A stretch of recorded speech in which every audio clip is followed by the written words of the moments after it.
Well, the ACLU, the American Federation of Teachers, and other enthusiastic defenders of legal abortion have denounced Betsy DeVos, the new Secretary of Education, as, ironically, harmful to the nation's children. One of the most common criticisms of DeVos is that she has no familiarity with public schools.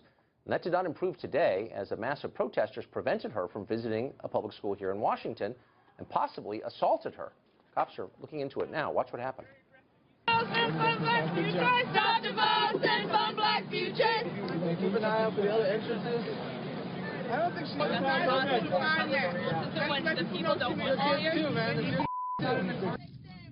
Keep giving money to senators and buying your way to the position. You should be so proud of yourself.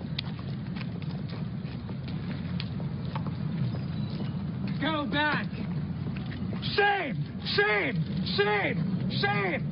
Shame! Wow.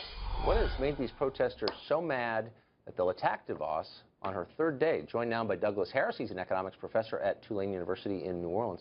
Professor Harris, thanks a lot for coming on. What do you make of that? Tucker, thanks for having me back. Well, I think the incident today was unfortunate, and I don't think really represents most of the protests. Certainly there's been a lot of opposition to her, but I think most of it's been pretty peaceful, and I think most of it will continue to be. But I do think it's worth thinking about where it's coming from, why the opposition has been so strong, and why the Senate Democrats went to such lengths to try to stop her. My own take on it from the beginning has been that it is about her ideas, and the idea that a free market in schooling is the best thing for students in the long term. Right. I think that's my take on it. I think the reasons why the opposition have been so strong, I think, are a lot broader than that.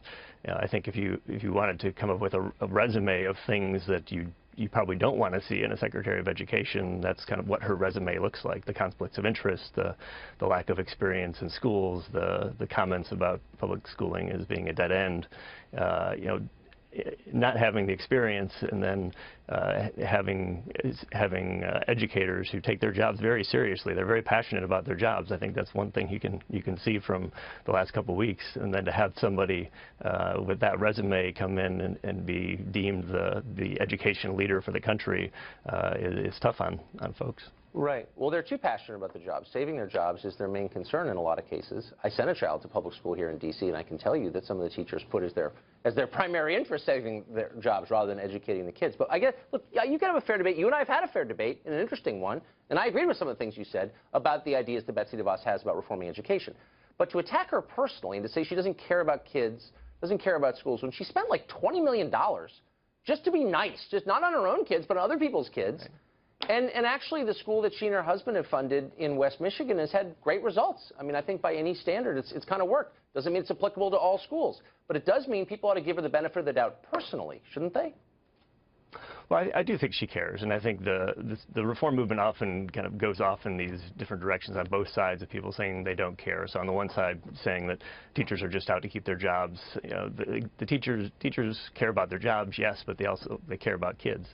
And I think at the other side, I think Betsy DeVos cares about kids. I think that she has their interest in mind. I think we just have very different views about what's in their interest. And I think I don't think she's looked carefully at the evidence and really looks at it that way to see whether things are working or not. She has a very strong idea of what she wants to do, and she's going to pursue that seemingly against the evidence. It just seems like in a normal world, people, including teachers, would look at the test results in Washington, D.C., which is where this happened today, and say, this is so outrageous. I mean, I've got the numbers here. You're familiar with them. 12% of D.C. public school students can pass the math standards. 12%. Why aren't they having protests against that? I mean, that really is hurting people, way more than Betsy DeVos could even devise to hurt somebody. But there are no protests about that. Why? Well, I think they do oppose that, and they have different ideas on what they want to do. So the alternative approach here would be, and I'm not advocating this, but just trying to summarize the position, that we need more early childhood education, and we need to pay teachers higher salaries and more support. Better buildings. Some of the buildings in Detroit are widely publicized to be falling apart. Do people really think that after what we did in Kansas City, what we've done here in D.C.? I mean, have you seen some of the schools we have here? My daughter went to one. And, they're unbelievable. They're way nicer than any private school here in their physical plant. And yet, you know, the results are spotty at best. I mean, do people really, with a straight face, argue it's a pure funding formula? The more money you put into it, the better result you get? I just don't think there are any data to show that.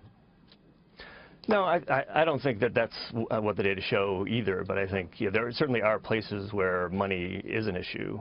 And a lot of what's going on isn't just about the schools either, right? So we have to remember that a lot of the low performance that we're seeing, a lot of that starts and exists when students start the first day of kindergarten, and the schools are trying to catch up from that.